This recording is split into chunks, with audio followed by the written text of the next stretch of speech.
this is, this right here really hits home for me because it really raises the question. As a servant leader, what service do you provide to your spouse? Right? Because we already know to whom, and that's going to be to your spouse, right? To your wife and your kids. We already got that, right? So we can scratch that one off. Then who makes the decisions on what service you provide? Right? And then who decides whether or not you're doing a good job or not?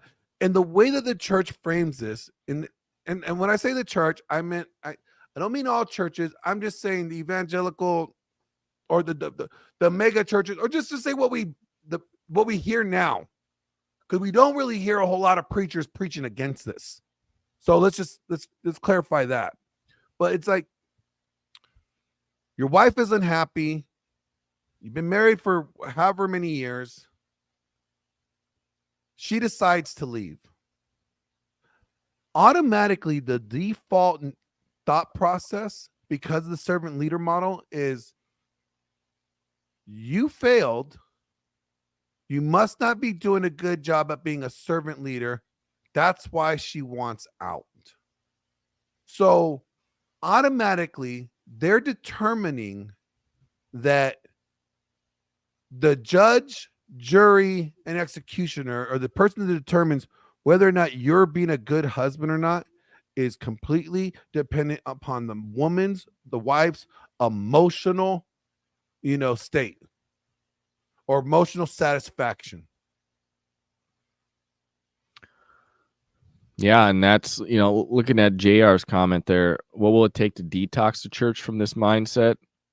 The evangelical church, it's just men just need to leave and go find, like the churches that are not preaching that message.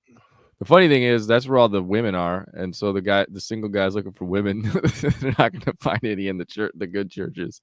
Yep. And so again, anybody that like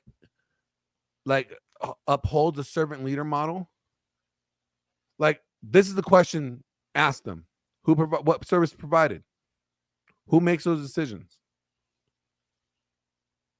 And they're going to try to point back to, well, Jesus, died for the church. Okay, that means, I have to be willing to die for my wife. What else? You got to love your wife. Okay, cool. I love her and I have to discipline her because love is discipline. What else? That doesn't mean I have to listen to her. Doesn't mean I have to cater to her needs or her not her needs, but her wants. And I think part of it too goes to that whole concept of women don't sin. Exactly. And that the kind of the church view of women, like, do they actually sin? And because in the church you wouldn't even think it. So then the assumption is, well, if this woman who never sins is leaving this man, obviously he did something wrong. Yeah. And that framework is why so many men are leaving the church. Right there. The default is that you are the problem. Automatically, that's the default. Well, why do men's ministries are small? Why? Why do we want to hear about that we're the problem from a pastor too? We already hear it from the wife, right? Nobody's the advocate. Like, you would think that the church would be an advocate for both men and women together. They're not. They're advocating for slavery. You're right. Men will have to create their own groups, just like the Iron Disciples. And there are churches that are good. It just takes time. Like, we put out a reel today. Like, you need to go put the effort in to find them. Like, Dave and I here found, I think, a really good church. I've been liking it. I respect the messages they've been preaching, and I don't really have any issues with them right now. So I'm going to keep going. And I think there's options out there. It's not completely hopeless like people make it out to be. And I want to read a quick. Finding a good church is like finding a wife. You gotta spin plates. I think there's more better church options than that. Well, no, it's just like, you don't just commit to the first church you walk into. You try them out, just like you spin plates. You spin churches. You can make churches your plate. I want to read because I want to give a props to whatever church this is. This is from one of our guys in chat here, Billy. I'm reading your comment about that church or event your wife went to at a women's event. So he said his wife went to a women's event at church, and the speaker was a woman who had been married 20 years, and apparently after 16 years, her husband told her he had an affair on top of a porn addiction.